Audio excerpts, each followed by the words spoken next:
What's hard about dating you? I like being alone and need a lot of space. I'm the same way. My wife is understanding, but I can see her still struggling with it. She's pretty extroverted. She's also the type who doesn't think twice inviting people over without notice. This stresses me the fuck out. I'm very protective of my personal space, and also get so much anxiety over wanting to be as presentable as possible to other people. We would get into arguments before cause I would demand at least an hour to tidy up the house and mentally, emotionally prepare myself for visitors, even people I'm also close with. Sigh, I wish I wasn't this way. I'd say me wanting constantly to be around that person. Not like attention, I just like spending time and having him around. Quality time is my love language too. You're not alone, it's a thing. I'm not ready for commitment. I've moved 4 states in 4 years. I can't even commit to a state. I max out at like 3 dates before I sabotage myself. Due to relationship issues in the past, I'm paranoid and need reminders that everything is okay and I'm not being cheated on. Not constantly, but I get very anxious without a sign of love after a while. Because in my mind, when it doesn't happen, you're losing love for me and found someone else. I'm trying to work on that fear, but it's just natural after it happening 3 times almost in a row. Other than this, I'm a normal partner. That's just a big hurdle I have to jump. Yeah, same here. I get accused of being clingy, and a couple of guys have even called me a psycho for, asking me if they're okay. But if you don't talk to them enough, then apparently you don't care at all. It's frustrating. I value my personal freedom a lot and require a lot of me time. I also take a long time to warm up to a person, and it would take me some time to trust her enough to really open up. Me too. So far it seems to be working, but I am wondering if I manage to do some of that solo traveling things I like. I like my own space, that's how I recharge, and he is more extroverted than me. I think I'm asexual, or maybe just sex repulsed. I've heard that's a deal breaker for some. This girl definitely doesn't fucks. I have very particular ways of doing things and particular routines, and if they're disrupted I get extremely irritable. Can I move your towel just a bit to the right on the bar? I need constant emotional reassurance and attention, or I become irritable and stubborn. Despite that, I have my depressive episodes and will emotionally shut down for weeks or months depending on how bad it gets. I can also be really touchy-feely, which even annoys me at times. I can struggle with making conversation.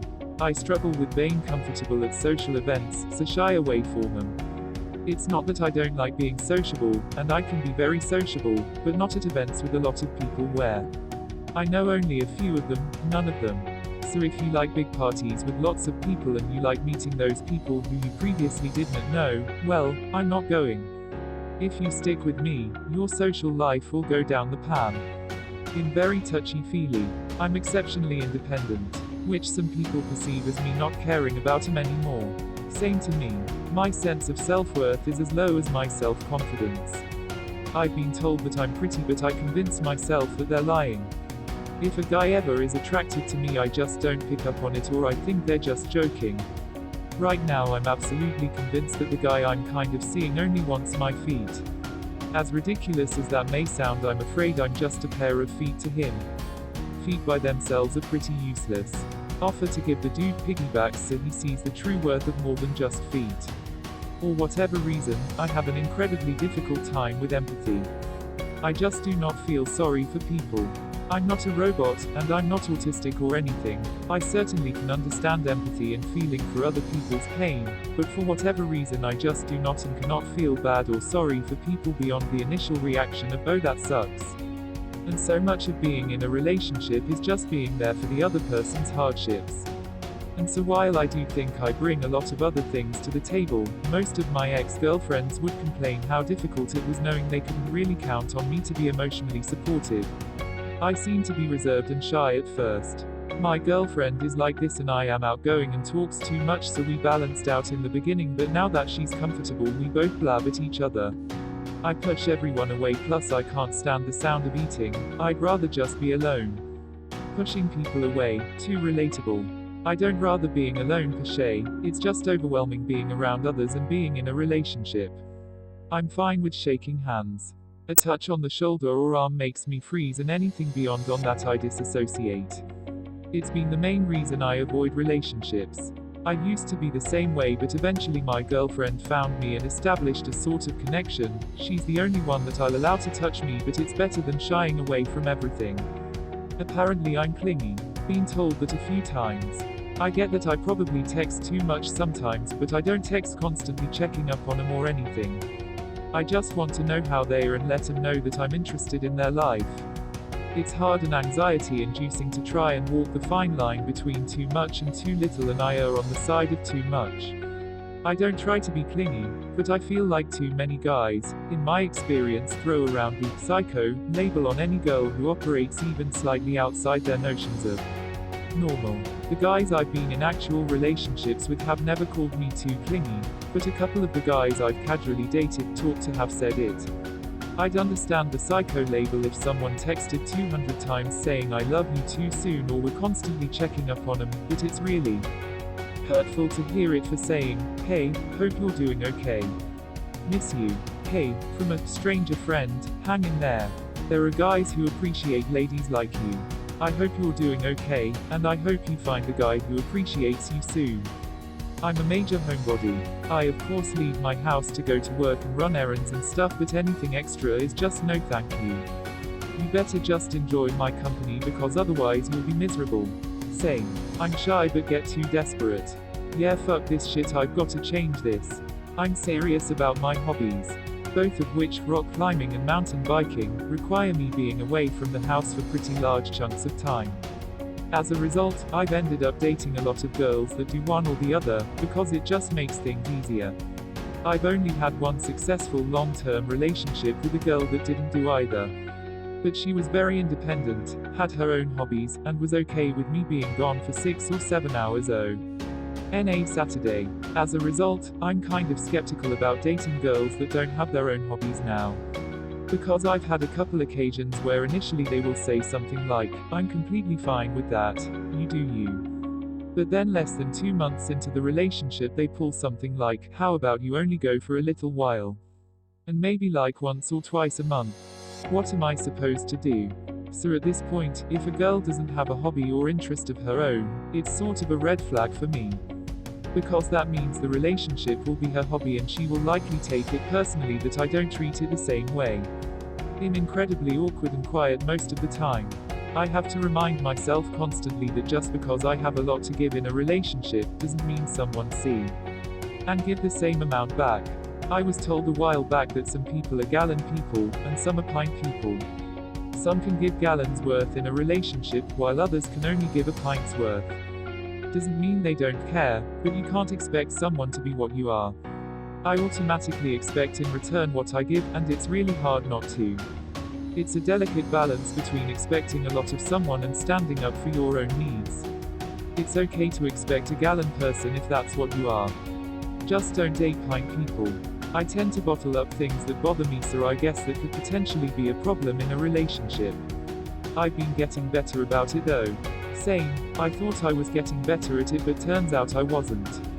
I'm very particular about a lot of things that in general, I'm not willing to lower my standards on, nor do I want to be the one solely responsible for these things. Cleaning, doing the dishes, laundry, any home project, I want it done right with attention to detail. I don't like good enough for things like this. And being responsible for 2 people's worth of these chores is immensely tiring. I shouldn't have to nag a guy about any of these things.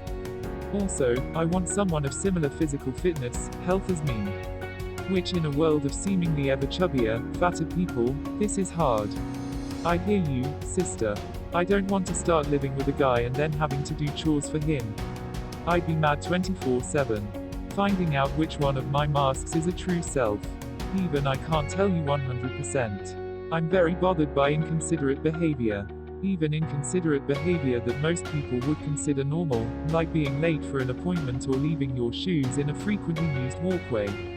Well, between my job, and my hobbies, and my kids, and my wife, it's just hard to find the time to meet new people. I'm gay and most people aren't. About 85% of the population are not bi or gay.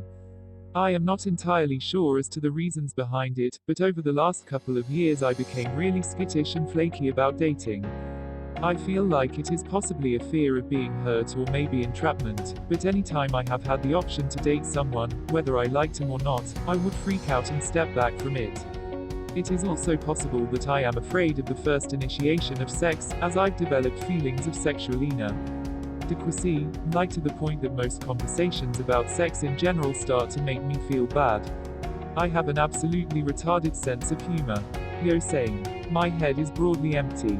I don't have much of an opinion on things. What I have is a carefully curated script which can take me until about 3 weeks, and then people begin to realize that I have no soul. It's a little upsetting. Holy shit. I feel like this sometimes, but it's more like, I say what I have to say and then I retreat into my own head and I don't raya. LLY feel like talking about a whole lot. It just seems like a lot of effort. I don't have tree rings. You won't know until you saw yourself in half. I am very open and honest. I really don't like the or in my mind being objective and calling things as I see it is a natural impulse. A lot of people don't like that. I also get irritable if you mess with my stuff. As a woman, I'm fiercely independent. So a few guys I've dated have implied they don't feel needed. I've always thought it would be better to feel wanted than needed, because if you stop being needed, then what? But I've been working on asking for help when I need it, or knowing I don't really need it, but knowing it would make my man feel good to lend a hand. Honestly, this isn't a you problem. There are plenty of guys which feel they need to have a certain amount of control or the woman is reliant on them. In certain ways, there are plenty of women which are perfectly fine with that. My last GF was very controlling, in the sense of needing to do everything herself. I wasn't allowed to help with the dishes, cooking, or anything really. We talked it out and basically she likes to have control over her domain because she felt she never did as a child. Whereas, she didn't realize that me hearing that I can't help all the time was being interpreted as her thinking I wasn't capable. We ended up compromising for a while on a lot of things. She would cook, I would drive and clean the washroom, but other bigger differences led us to separate. Personally, I like helping with cooking and whatnot. I think it's romantic. She was not a romantic. I'm very introverted, I tend not to like talking to people and am often closed off. Don't feel like I can take care of myself as well as I should, so I don't feel like I should take on the responsibility of taking care of someone else as well. I'm anxious, nervous and overall not all well put together. I stumble through life rather than tackle it, and although I listen well, I don't necessarily care to most of the time. Also, I'm Arabic, so that doesn't help. I keep a lot to myself. Not that I don't talk, I do. But the real important stuff is hard for me to discuss and make myself vulnerable to criticism. So you have to be patient while I'm trying to open up. I expect the actions to go with the words. Maybe that shouldn't seem like a difficult thing, but in my last relationship it seemed because I expected that, I was the bad guy. I love hard but I'm hard to love. I love hard. That's what she said. I haven't seen this one yet, so I'll go ahead since it's one of the big reasons people get divorced. My philosophy around money.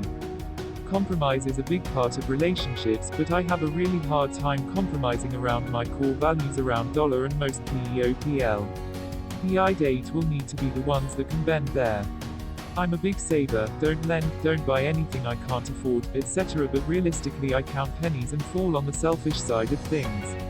A bit late, but I'm 17 and have to help my parents on a farm, and it's not a fixed time when work will begin or finish either. On top of that I have school. My girlfriend still wants me and I love how she respects it. I don't want to be the I have daddy issues girl, but I do. I never had my father in my life and my mom has always been absent. I have very serious abandonment issues which I will admit makes me very jealous and scared I'll never be good enough and that they will move on. I make this very clear that I have these issues at the beginning, but most of the men I've dated understand and supported me. I'm pretty depressed and it makes me lazy at home.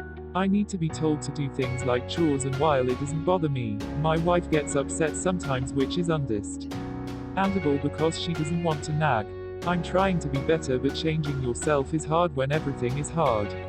I've got adult ADHD and major depressive disorder. I'm in my head all the time. That doesn't mean I can't hold a conversation. Fuck that. I've been practicing and mastering that for 25 years before I was finally diagnosed, but I will overthink things, I will occasionally overanalyze things, and I will always feel like I'm failing answer in some way. What I want do. Take out my internal BS on you or anyone else. I've learned to hide my issues and keep them inside for years. 99% of the time you'll never know anything is wrong by the time I resolve it internally. 99.9999% of the time I won't lash out at anyone over my own internal struggles. It does happen occasionally, but I know when I'm wrong and I know how to apologize for it when I am, like many don't. I don't use my issues as an excuse to be a twat to people. I prioritize career over relationships. I have some great friendships, but at the moment I'm starting my career and also studying to get further ahead in it.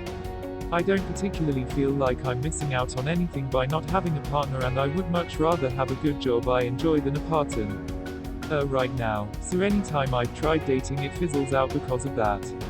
I think I just need to stop until I get to a point where I'm happy. I guess if I use past relationships as a guide, I haven't found someone I can reciprocate feelings towards. The ones I like don't like me, the ones I don't like do like me. Last relationship girl told me she was in love with me 1-1.5 months into it. I didn't feel the same, but I did enjoy her company and spending time with her.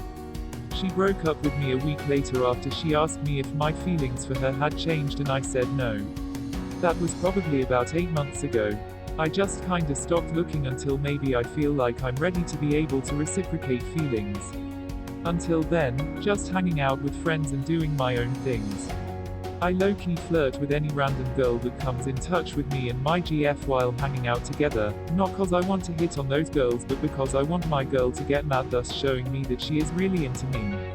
Mad insecurity.